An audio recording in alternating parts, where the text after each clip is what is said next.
Sauvage. Généreuse. Brute. Vierge. Nuageuse. Pure. Romanesque. Ondoyante. Lumineuse. Éternelle.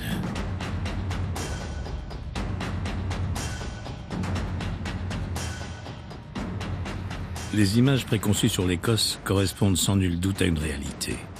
Mais ce territoire du nord des îles britanniques offre des paysages bien plus variés qu'il n'y paraît.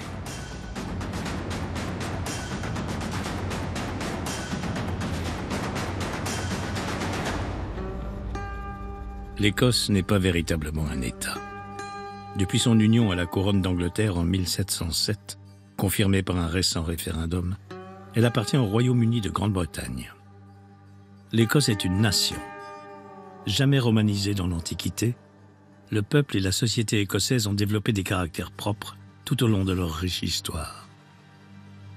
Le système clanique, supprimé à partir de 1746, a forgé une identité forte, farouchement enracinée dans la terre, particulièrement dans les hautes terres, ces Highlands, bien connus, qui symbolisent à elles seules l'âme écossaise. L'Écosse se raconte par les célèbres composantes de sa culture, du whisky à la cornemuse, par ses paysages caractéristiques de lacs et de montagnes. L'Écosse se raconte par son histoire et son passé si présent. L'Écosse d'aujourd'hui se révèle surtout par la sensibilité, la chaleur et la créativité des Écossais. Peuple lié à sa terre, peuple attaché à sa liberté.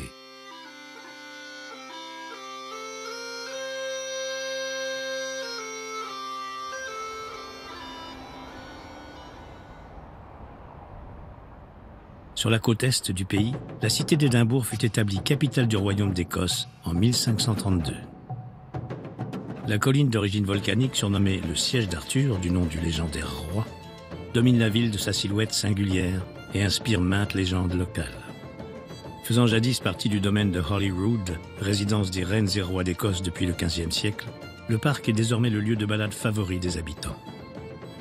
Édimbourg, comme la plupart de ses consoeurs écossaises, s'est développé autour de son château, tout d'abord dans un lacis de ruelles, puis selon un modèle de ville nouvelle, mis en place à la grande époque géorgienne au XVIIIe siècle. Le parc de Calton Hill et ses constructions néoclassiques s'inscrivent elles aussi dans cette période historique. L'histoire, justement, prend une grande place dans le fondement du travail et de la passion de Howie Nicholsby. Si l'on s'intéresse aux vêtements portés par les hommes dans le monde entier à travers l'histoire, on s'aperçoit que les Égyptiens, les Grecs, les Romains ou encore les habitants du Moyen et de l'Extrême-Orient portaient tous des robes ou des jupes pour faire en sorte que l'anatomie masculine jouisse d'une température idéale en fonction du climat.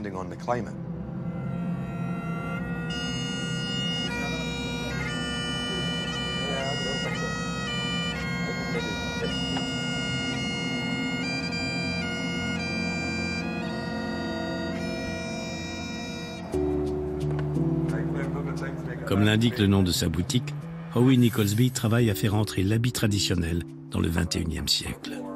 Il renouvelle formes et matières et se fait militant d'un usage généralisé du kilt.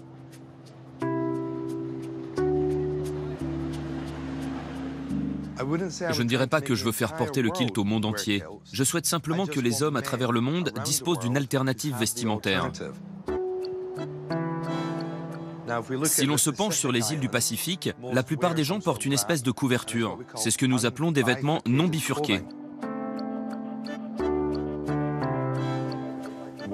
Pourquoi recommande-t-on aux hommes de porter des vêtements non bifurqués comme le kilt? Parce que l'air circule mieux au niveau de l'organe génital masculin. Les hommes sont différents des femmes. Nos testicules sont à l'extérieur du corps pour qu'elles disposent d'une certaine température afin que le sperme soit conservé lui aussi à une certaine température pour nous rendre fertiles.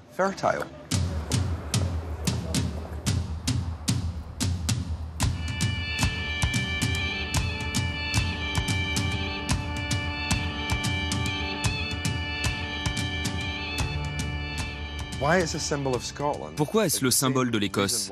C'est la même raison pour laquelle les hommes aiment porter le kilt. En un mot, c'est un peu cliché, mais c'est la liberté. Lorsque vous êtes un homme et que vous portez le kilt, même avec des sous-vêtements, vous vous sentez beaucoup plus libre. Vous vous sentez plus proche de la nature et tout est plus agréable.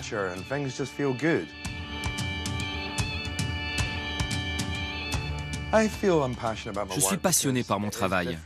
Il est très éloigné du chemin que j'aurais pu emprunter dans l'entreprise de mes parents et qui aurait consisté à vendre des vestes et des kilts traditionnels, des chaussettes blanches et des sacoches en fourrure jusqu'à la fin de ma vie. Parce qu'à 18 ans, j'ai créé quelque chose qui me parlait plus au sein de l'entreprise familiale. J'ai toujours eu le sentiment que je développais ma propre niche dans la société de mes parents.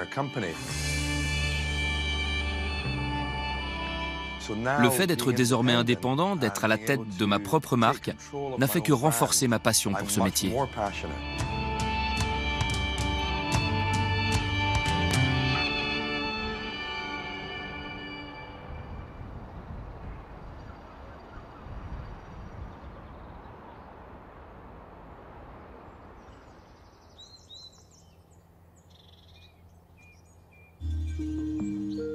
La campagne écossaise n'est pas seulement une lande désolée, rocailleuse et humide.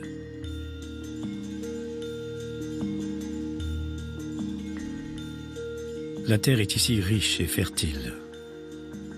Un réseau hydrographique dense et favorable aux cultures, et tout particulièrement à l'élevage.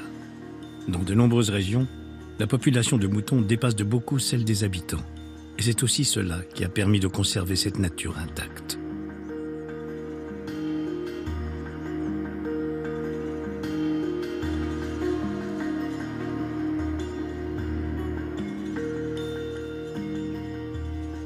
S'il est un élément remarquable qui émaille le pays, à côté des ruisseaux et des ovins, ce sont les châteaux. Le patrimoine architectural est immense. Des ruines de forteresses médiévales aux bâtisses victoriennes, les châteaux, en grande majorité privés mais ouverts au public, constellent le territoire. L'imposante silhouette du château de Glamis en fait l'un des plus renommés d'Écosse. Après une fructueuse carrière de directeur de théâtre londonien, le facétieux Tommy Baxter s'est vu confier la gestion du château de Glamis qu'il avait découvert comme terrain de jeu dans son enfance. Il s'agit d'une demeure familiale habitée, ce n'est pas un musée. Les objets sont accessibles, les visiteurs ont le droit de toucher la collection. Nous aimons mettre en avant le fait que Lord Strathmore et sa famille vivent ici, dans la demeure, et utilisent toutes les pièces que nous pouvons voir.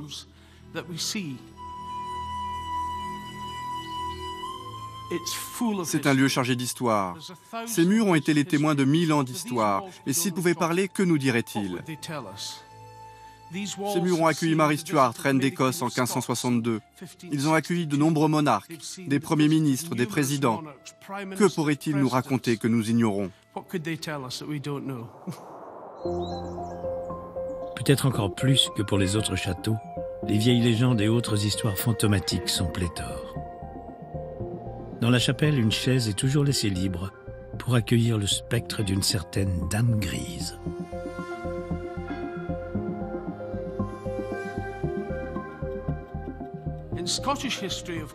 Le château de Glamis est intimement lié à l'histoire écossaise, puisqu'il existait à l'époque du règne du roi Duncan, et il a été immortalisé dans la pièce de Shakespeare, Macbeth. Le château était alors une loge royale de chasse. Des rois d'Écosse sont d'ailleurs morts dans ce bâtiment. Mais le château peut également être associé à la monarchie britannique. La reine actuelle fait partie de la famille Bowes-Lyon. Et les gens ont tendance à oublier que sa mère était la plus jeune fille du XIVe comte. La reine est donc la cousine de Lord Strathmore.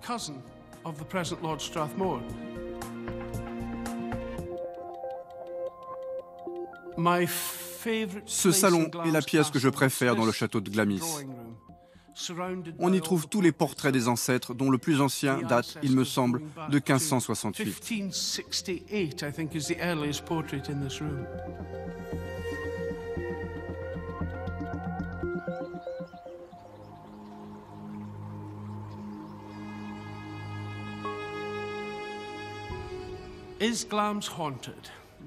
Le château de Glamis est-il hanté? En un mot, oui. Il s'agit sans doute du château le plus hanté d'Écosse. Il n'y aurait pas moins de 9 ou 10 fantômes à Glamis. Je ne peux pas vous dire que je les ai tous vus, mais lorsque vous vous promenez ici une fois la nuit tombée, lorsque vous éteignez les lumières ou fermez les portes, vous n'êtes jamais sûr et certain d'être vraiment seul.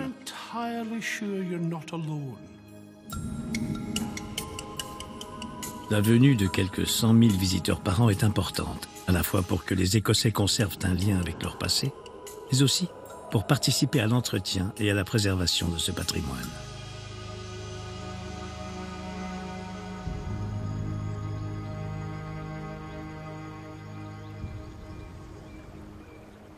Dans la longue liste des symboles culturels écossais, le golf figure en bonne place. Ses origines semblent se perdre dans des temps immémoriaux. Un jeu de balles et de bâtons, appelé paganica, introduit par les Romains en Europe de l'Ouest, semble toutefois être la source de ce sport. Tout en se promenant, les joueurs projetaient leurs balles contre des cibles, mais en aucun cas ne faisaient pénétrer la balle dans un trou. Les querelles entre les Pays-Bas, l'Angleterre et même la France pour revendiquer la paternité du golf sont allées bon train. Les historiens pensent que le sport s'est développé simultanément en Écosse et aux Pays-Bas. Le premier règlement officiel date de 1754 et voit le jour à St. Andrews. 13 règles sont alors édictées, 13 règles qui n'ont guère changé depuis.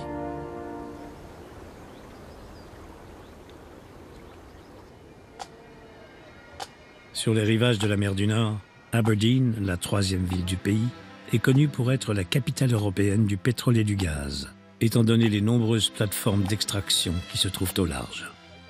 Une fois par an, elle renoue pourtant avec les traditions, en accueillant des sessions des Highland Games. Robert Lovey est le maître de cérémonie de cet événement très populaire. Ce que vous pouvez voir sur le terrain, c'est un éventail de traditions écossaises qui remonte à plusieurs centaines d'années.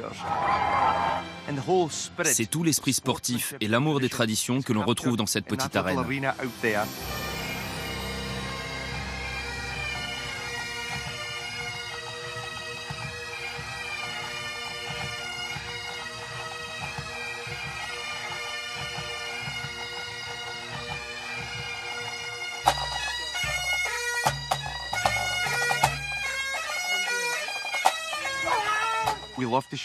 Dans n'importe quel autre pays du monde, nous adorons faire découvrir nos traditions. En venant ici, vous verrez les gens porter les vêtements traditionnels, vous écouterez les groupes de cornemuse, vous verrez des gens déguster du whisky, s'amuser et bien sûr pratiquer des danses, des sports et des jeux ancestraux. Je recommande donc à tous ceux qui se rendront un jour en Écosse d'assister aux Jeux des Highlands. Les épreuves de force sont les plus impressionnantes et naturellement les plus acclamées. Si la corde, le poids et le lancer de tronc, qui doit faire un tour sur lui-même jusqu'à sa chute finale, constituent de véritables épreuves sportives, il s'agit surtout de se réunir autour d'une manifestation qui rassemble un peuple et d'où s'exhale une âme.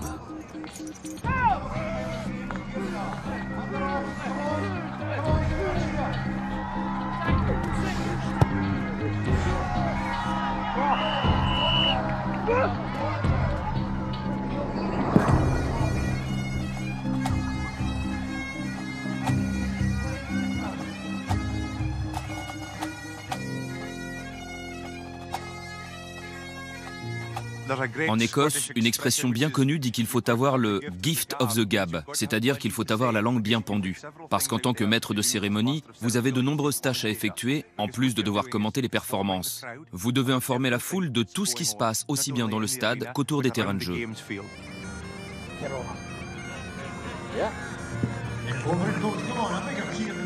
Les Highland Games sont une chose sérieuse et demeurent une compétition. Un jury examine scrupuleusement les performances.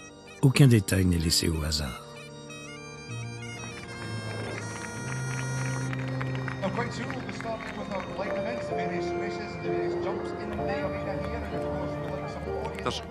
Il y a toujours des enfants et c'est une bonne chose d'un point de vue éducatif. Nous voulons que les plus jeunes viennent assister aux Jeux pour qu'ils se familiarisent avec l'histoire de l'Écosse. Nous souhaitons que les enfants découvrent cela dès leur plus jeune âge et nous espérons qu'ils se souviennent ainsi à l'âge adulte des valeurs qui font de l'Écosse ce qu'elle est.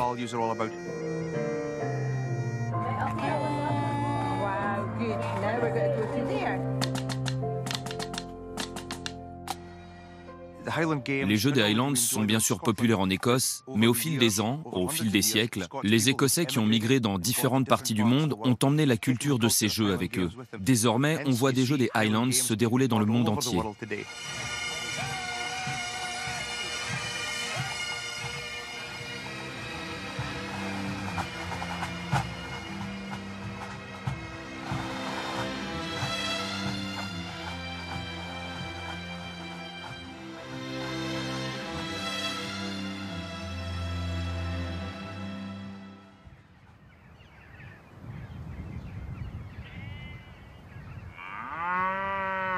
Avec 5 200 000 habitants sur un territoire correspondant à presque un tiers de la France, la densité de population écossaise est relativement faible. Loin d'être un souci, elle constitue l'un des atouts de l'Écosse et particulièrement pour la préservation de ses espaces vierges.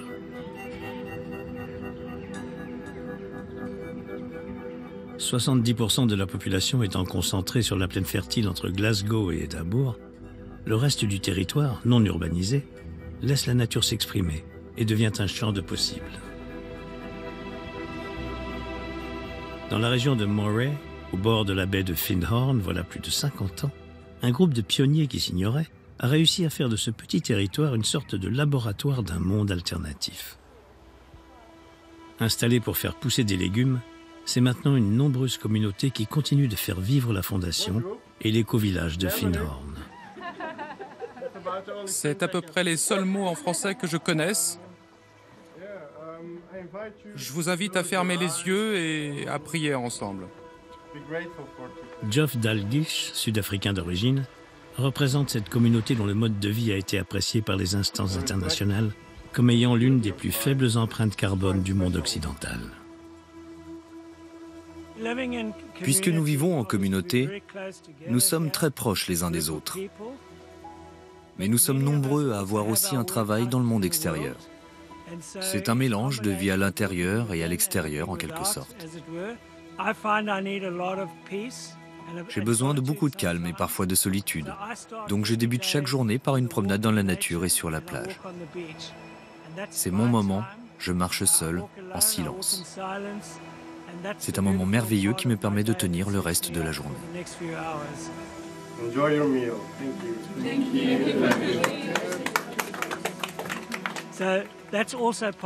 La nature fait d'ailleurs partie de notre communauté au sens large. Lorsque nous évoquons la nature, il ne faut pas perdre de vue que nous, les humains, faisons partie de la nature. Je crois qu'il est important de ne pas se sentir déconnecté du monde naturel.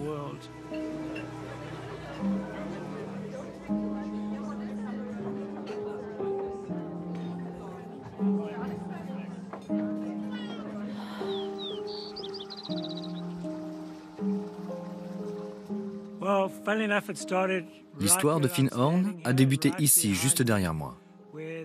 C'est là que les trois fondateurs sont arrivés il y a plus de 50 ans, en 1962. Ils ne savaient pas qu'ils étaient sur le point de créer une communauté, mais c'est ce qui a fini par se produire. Ils ont commencé par faire pousser des légumes dans ce jardin. Cet endroit était assez lugubre à l'époque. Il n'y avait pas d'oiseaux ni d'arbres, mais des gens du monde entier ont commencé à venir parce qu'ils étaient fascinés par ce qui était en train de se passer ici.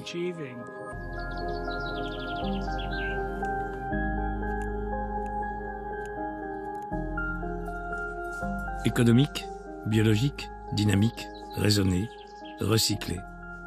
À Findhorn, toute construction, toute action est guidée par la résonance qu'elle a avec la nature, par l'incidence qu'elle a sur l'environnement.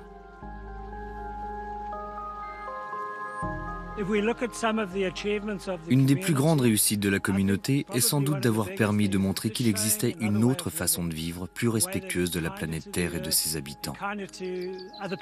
Il s'agit de vivre notre passage sur Terre de la manière la plus harmonieuse possible. Ce n'est clairement pas une communauté obnubilée par l'argent. Et nous essayons de toucher le plus grand nombre de personnes possible.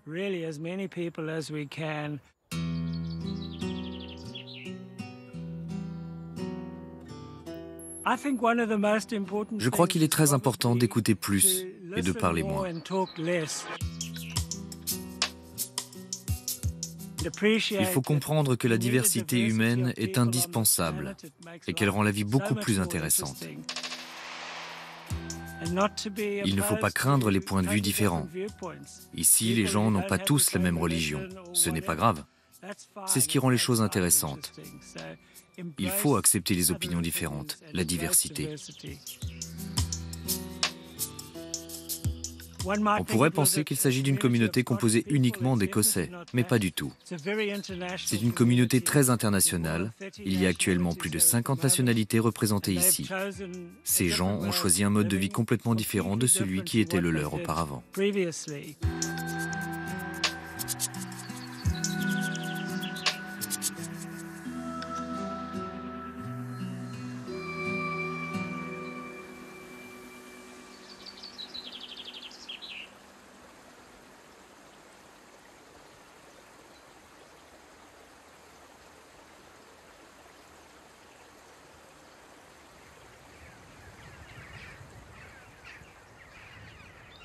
Cette terre noire qui semble stérile est en fait l'une des richesses de l'Écosse.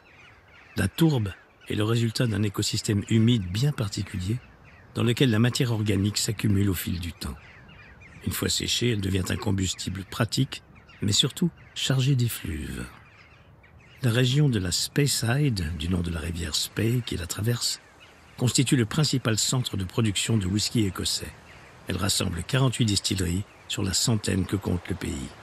La tourbe, l'orge et l'eau abondante sont les ingrédients merveilleux de cette boisson dont un proverbe écossais dit que ce qu'elle ne guérit pas est incurable.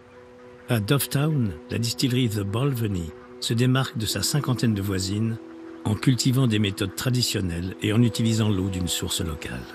Après avoir travaillé à tous les postes, David Mayer est maintenant ambassadeur du whisky Balvenie. Suave et fruité et délicat et doux. Ça vous fait sourire, ça sent bon. C'est le soleil. Faire du whisky, c'est un art. C'est également une science. Mais il y a tout de même un côté artistique. Il y a des choses que nous ne savons pas. Nous ne savons pas tout, et nous ne savons jamais vraiment exactement ce à quoi nous allons arriver avant la fin.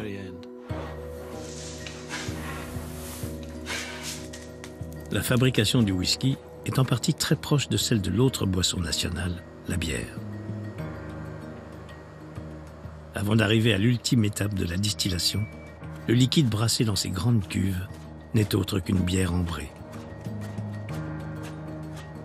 Les alambics transformeront cela en nectar mordoré, au taux d'alcool bien plus important. Le stockage permettra ensuite aux saveurs d'allègrement se développer.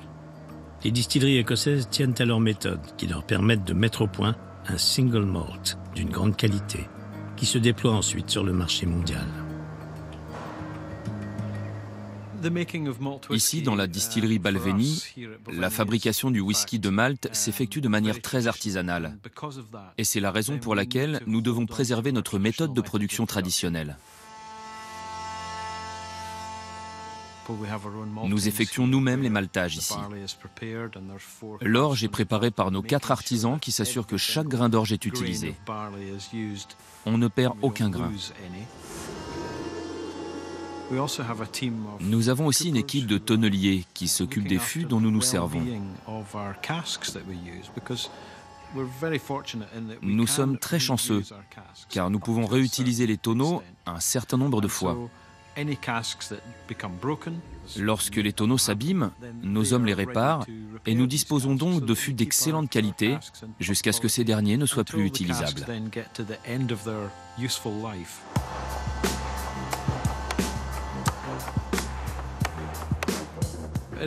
La fabrication de notre whisky est intimement liée à notre savoir-faire et nous sommes tous très attachés à cette façon de procéder ici à la distillerie.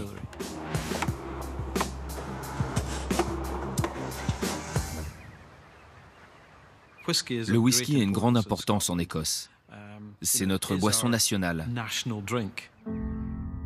Nous sommes nombreux à être fiers que le Scotch whisky ne puisse venir que d'Écosse.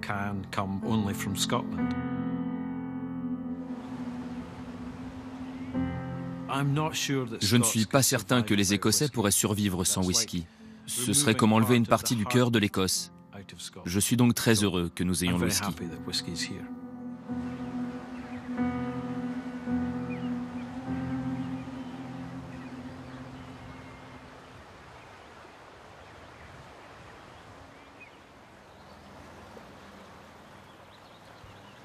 Parmi les innombrables lacs et cours d'eau qui sillonnent les hautes terres d'Écosse, le Loch Ness est sans conteste le plus célèbre. S'il n'est pas le plus grand lac du pays, il est le plus volumineux de par sa profondeur importante, atteignant les 272 mètres. À contempler ces eaux noires, l'on comprend rapidement que les légendes se soient développées jusqu'à la frénésie de recherche de son fameux monstre et des retombées touristiques qu'elles engendrent. Le Loch Ness est un échelon important de ce qui se nomme le canal calédonien, une suite de plans d'eau naturels et de canaux artificiels qui traversent le pays et permet de relier la mer du Nord à la mer d'Irlande. Surplombant impassiblement le Loch Ness depuis le Moyen-Âge, le château d'Urquhart est l'un des monuments les plus visités du pays. Fondé au XIIIe siècle, il fut une place forte très importante pendant la guerre d'indépendance au XIVe. Abandonné à partir du XVIIe, il fut finalement cédé à l'État au début du XXe. Depuis, l'usure du temps subtilement orchestrée offre au monde l'évocation d'une Écosse mystérieuse et liée à son histoire. Ce petit cours d'eau boisé qui serpente entre des arbres centenaires jouxte un château dont l'histoire revêt maints souvenirs. Dans Macbeth de Shakespeare, le château de Cawdor est ainsi décrit. Ce château est dans un lieu plaisant. L'air vif et parfumé se recommande à nos sens flattés. Aujourd'hui, loin du tumulte et de la tragédie, Cawdor rayonne par sa simplicité et un lyrisme évanescent. Je m'appelle Angelica Cawdor, je vis dans une maison en Écosse qui a quelque chose à voir avec un arbre. Je suis tombée amoureux de l'Écosse. Je crois que c'est les grands horizons, la vraie nature. On a l'impression qu'on est au début du monde. La maison a une atmosphère très très forte. Ça ne prend jamais l'atmosphère des autres. Il y a 90 000 visiteurs qui passent par saison, par ces lieux. Ça ne laisse rien derrière, mais absolument rien. Ça s'est dit, la maison est tellement forte que les gens qu'elle n'aime pas reviennent pas. Cette tour du château est construite sur une énorme pierre.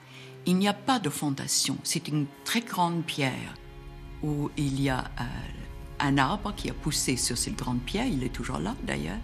C'est un point d'acupuncture de la Terre. C'est un point directement d'énergie de la Terre. Les gens sensibles sentent cette énergie. Elle est effectivement assez forte. Et je crois que c'est ça qui rend cette maison très spéciale.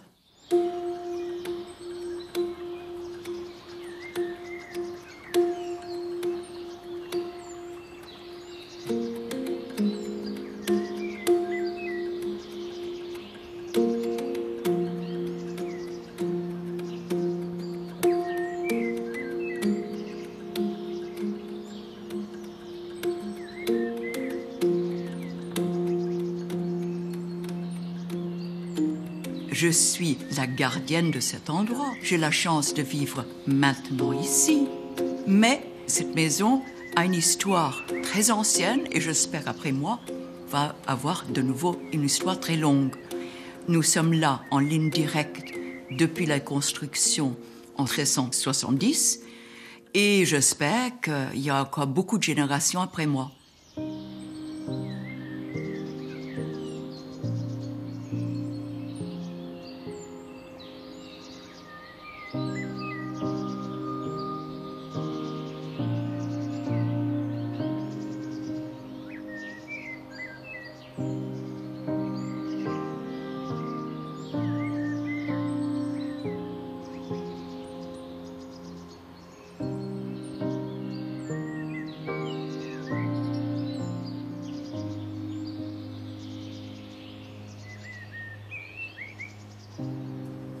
Moi, cette maison m'a vraiment accueillie, m'a ouvert les bras. cet endroit pour moi est un endroit de paix.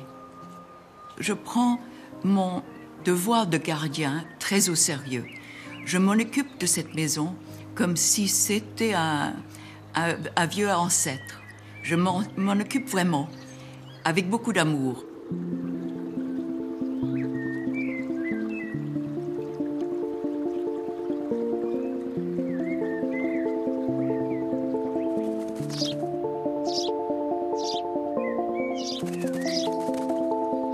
Je crois que cette énergie d'amour que je donne à cette maison m'est rendue par une certaine paix et une impression d'être protégée par cet endroit.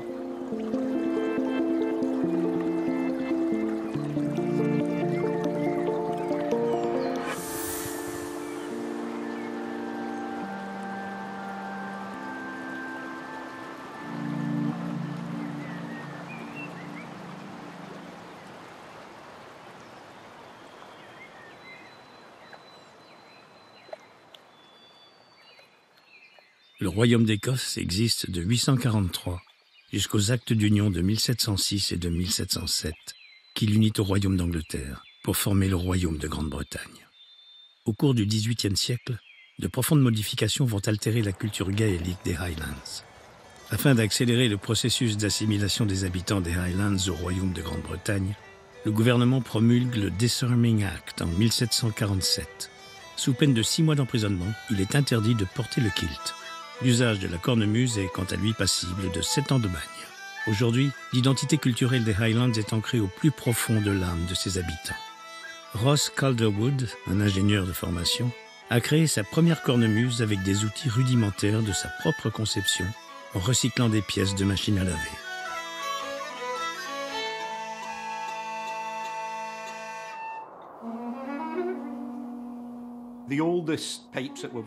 Les plus anciennes cornemuses que nous connaissons proviennent de tombeaux égyptiens. Il n'y avait pas de poche, mais ce sont de vraies cornemuses qui ressemblent un peu à cela.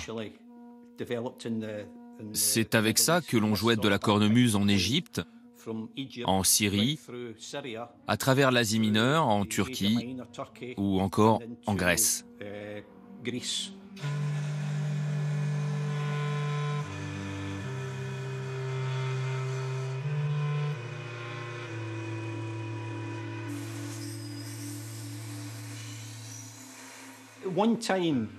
Il y a environ 50 ans, il n'y avait quasiment que des cornemuses de style militaire en Écosse.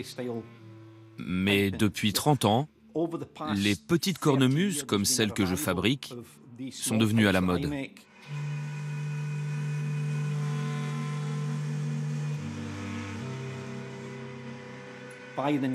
Depuis les années 90, la pratique de la cornemuse a connu un renouveau. De la même façon, les groupes des Highlands jouant de la cornemuse se sont réinventés. Il ne s'agit plus de groupes inspirés du style militaire, c'est devenu quelque chose de complètement différent. Des groupes canadiens ont fait leur apparition, des groupes français également. Les groupes écossais ont ainsi découvert des joueurs de cornemuse capables de jouer extrêmement bien. Ce renouveau est clairement inspiré par ce qui se passe en Europe.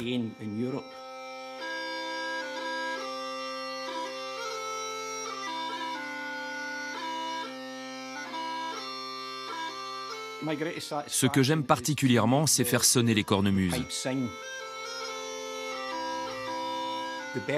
Mais ce qui est encore plus plaisant, c'est de rendre heureux une personne en lui remettant en main propre sa cornemuse.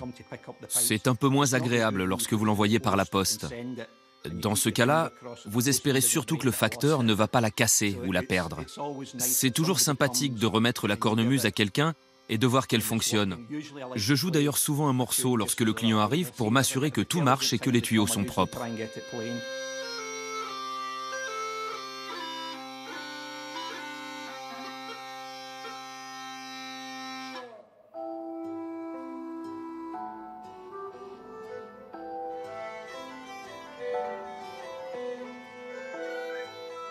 Il existe un lien entre la cornemuse et la politique. Historiquement, la cornemuse était liée à la culture des Highlands. Mais la culture des Highlands a été réprimée, et ce de manière très sévère.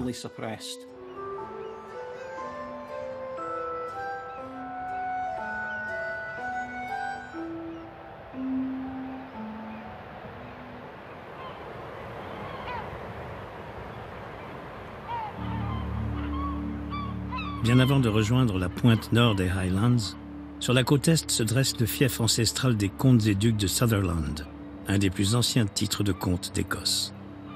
Face à la mer, le château de Dunrobin est à l'origine un fort avec des murs d'enceinte.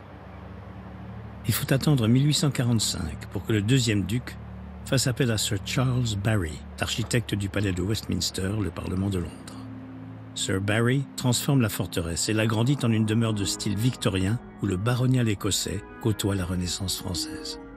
Avec 189 pièces, Dunrobin est un des plus grands châteaux d'Écosse et renferme de somptueuses collections.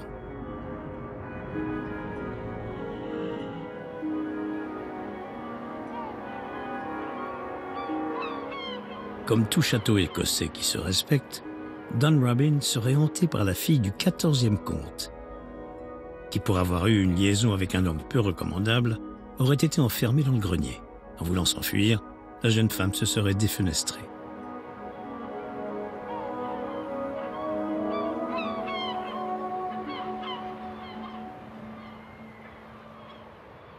La force brute et minérale de la vallée du Glen Coe ne doit pas faire oublier que dans des temps immémoriaux, celle-ci était couverte de pins, de bouleaux ou de genévriers. Afin de restaurer la forêt calédonienne, Alan Watson a créé en 1989 l'association Trees for Life. La déforestation en Écosse est effectuée sur une longue période, sur des centaines, voire des milliers d'années. Une partie de la déforestation est due au changement climatique, car nous savons qu'il y a environ 4000 ans, le climat est devenu plus doux et plus humide. Les arbres n'ont alors plus poussé aussi haut sur les montagnes. Mais ce sont surtout les humains qui sont les premiers responsables de la déforestation.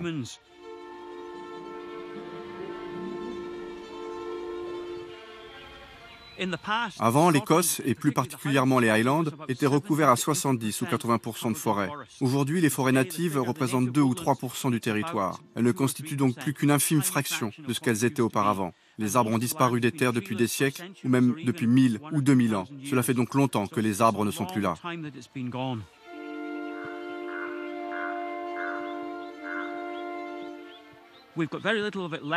Il ne reste que peu de forêts, et les arbres restants sont en danger.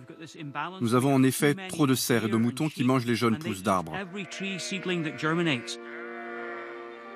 C'est ce qui se passe depuis 200 ans, et les arbres les plus anciens arrivent en fin de vie et sont en passe de mourir.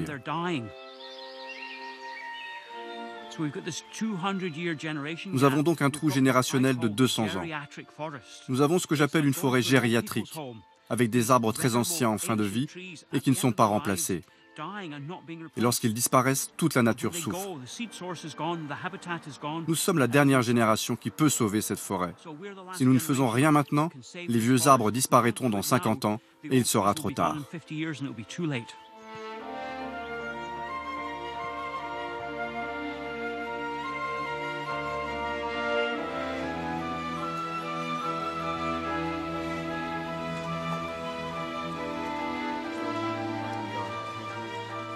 Ici, nous collectons des graines et nous faisons pousser des arbres dans notre pépinière. Nous les plantons ensuite de manière naturelle, en laissant des espaces irréguliers entre les arbres pour imiter ce qui se passerait si la forêt évoluait normalement.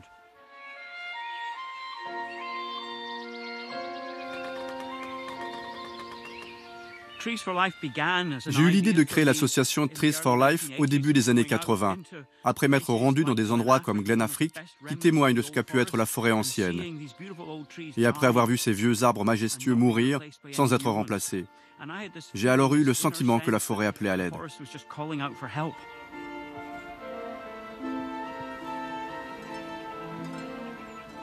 Il y a 250 ans, les gens qui habitaient les Highlands ont été forcés à abandonner leurs terres lorsque les moutons ont été amenés ici. Les gens sont partis à Glasgow, au Canada, en Nouvelle-Zélande ou en Australie. Le lien entre les gens et la terre a donc été brisé dans de nombreux endroits.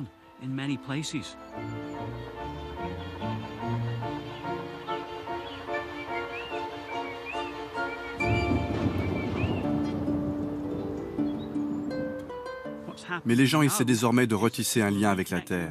Nous avons notamment une activité baptisée Munro Bagging qui consiste à escalader des collines de 1000 mètres et plus. Il y en a environ 300.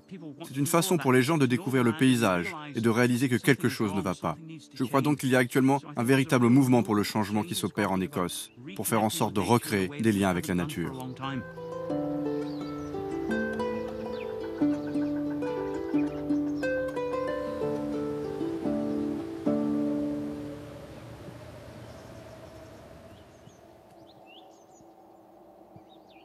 Le paradis sauvage que forment les Highlands avec ses lacs très profonds, les lochs, les immenses plaines, ces landes de bruyère ou de fougères, constitue un livre d'histoire géologique à ciel ouvert, profondément marqué par les glaciations.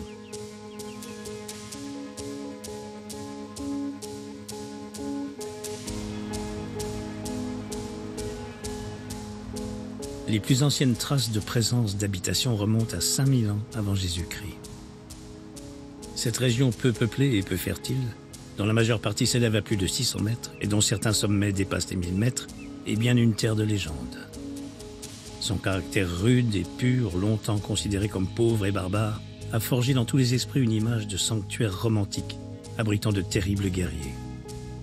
Entre la fin du XVIIIe siècle et la fin du XIXe, le processus d'éviction par lequel les paysans sont expulsés de leurs terres aura pour conséquence directe un flux migratoire très important des Highlanders vers le Nouveau Monde.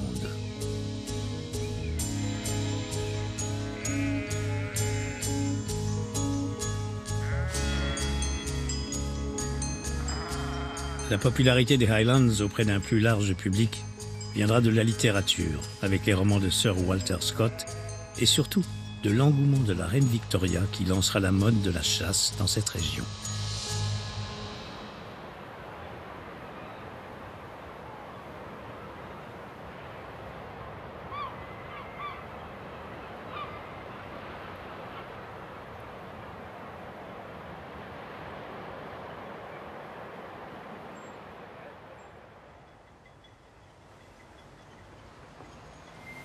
Glasgow est à la fin du XIXe siècle la seconde ville de l'Empire britannique derrière Londres. Capitale du commerce, de la construction navale et de l'industrie, Glasgow va tenir ce rang jusqu'à son déclin dans les années 60. Sa renaissance économique, elle la doit à sa flamboyante politique en matière culturelle. Adam Ben Makhlouf est étudiant aux Beaux-Arts. L'héritage artistique de Glasgow est très important. À l'origine, si l'école d'art a été créée ici à Glasgow, c'est avant tout pour participer et aider à la construction de la ville et de ses bâtiments. Beaucoup d'architectes et de décorateurs d'intérieur ont été formés ici, à l'image de Charles Rennie Mackintosh.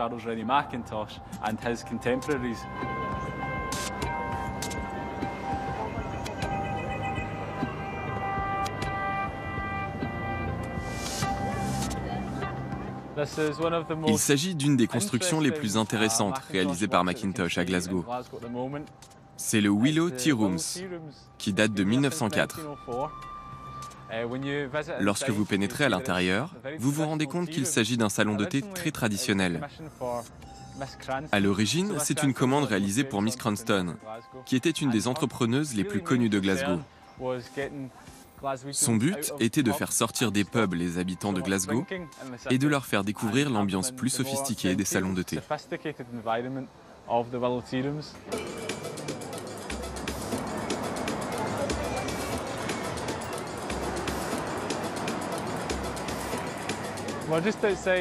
Ce bâtiment datant de 1901 est mon immeuble favori de Glasgow. À la base, il s'agissait des bureaux d'une très grande entreprise. C'est un exemple de l'architecture très riche, très élaborée des bâtiments de la ville, et il aura fallu 10 ans pour construire celui-ci. Les créations de ce type n'existent plus de nos jours. C'est mon immeuble favori, tout simplement parce qu'il est énorme, ornemental, complexe. J'apprécie particulièrement ses décors extérieurs.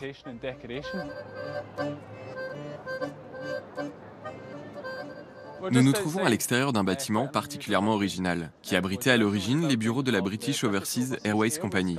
Il a été fini en 1970 et a été réalisé par le célèbre cabinet d'architectes Gillespie, Kids & Koya. Il ne vieillit pas et ne vieillira sans doute jamais, car il appartient à aucun mouvement architectural en particulier.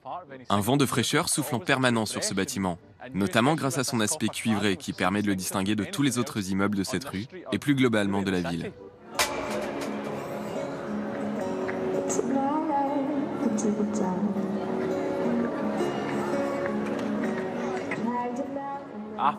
Après le déclin industriel, Glasgow avait la réputation d'être une ville dangereuse, en proie aux violences et avec beaucoup de pauvreté.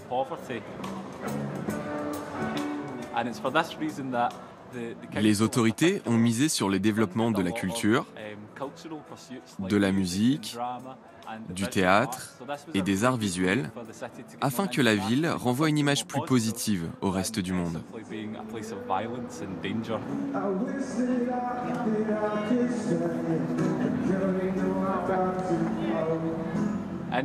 Un des aspects les plus remarquables de la ville, selon moi, est le fait qu'il existe un nombre incroyable de groupes de musique à Glasgow.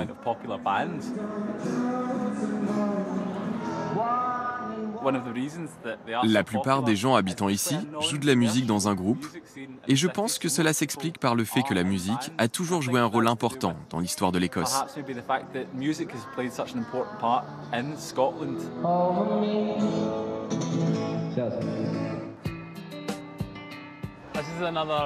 Il s'agit d'un autre exemple très intéressant de l'architecture de Glasgow. Il date de 1872. C'est le palais vénitien de Glasgow, baptisé Cadoro, et qui est calqué sur le modèle du palais Cadoro de Venise.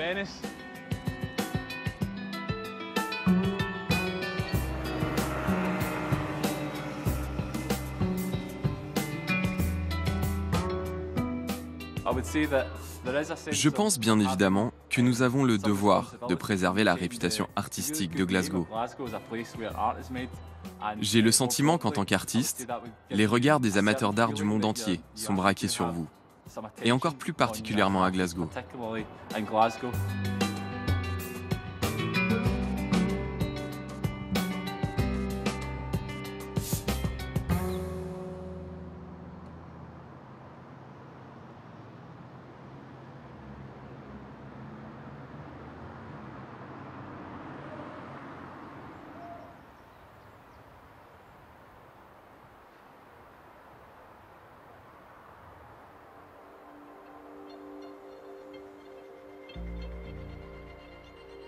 Dans le bourg royal éponyme, posé sur un stratégique éperon rocheux, le château de Stirling jalonne à lui seul des pans entiers de l'histoire de l'Écosse. Les premières fortifications semblent dater du XIe siècle. Au XIIIe siècle, pour celui qui souhaite contrôler le royaume d'Écosse, cette forteresse est une clé indispensable. Anglais et Écossais vont donc s'y livrer bon nombre de batailles. Pendant la guerre d'indépendance, la bataille du pont de Stirling en 1297 va engendrer un de ses héros les plus populaires en la personne de William Wallace. Wallace remporte alors une victoire décisive face aux troupes du roi d'Angleterre, Édouard Ier. Avec l'accession des Stuarts au trône, Stirling devient résidence royale.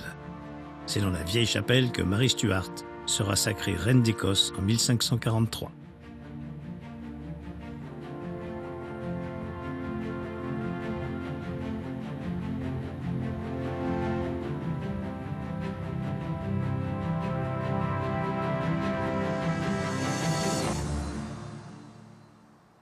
« 307 ans après l'acte d'union, à la question posée aux Écossais lors du référendum de 2014, l'Écosse devrait-elle être un pays indépendant?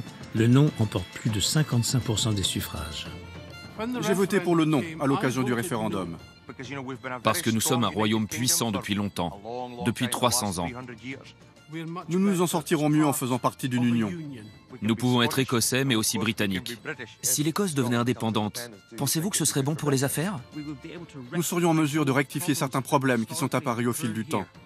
Papa, tu fabriques des kilts. Comment cela pourrait-il être mauvais pour les affaires? J'ai voté pour le oui.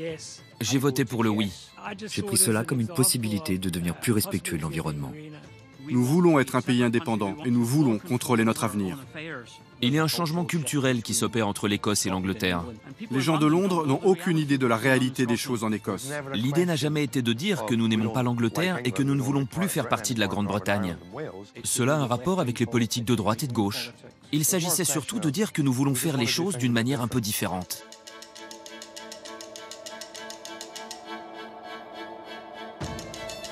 Le futur de l'Écosse semble s'inscrire pour de longues années encore dans le giron du Royaume-Uni. Dans un seul but, la rose et le chardon vont poursuivre leur chemin plus loin que le vote et les opinions de tout un chacun. La mise en valeur du meilleur de l'Écosse, son grand cœur. Une leçon de vie pour tout un peuple, comme le rappelle un proverbe. Noble vaillance vaut noble naissance.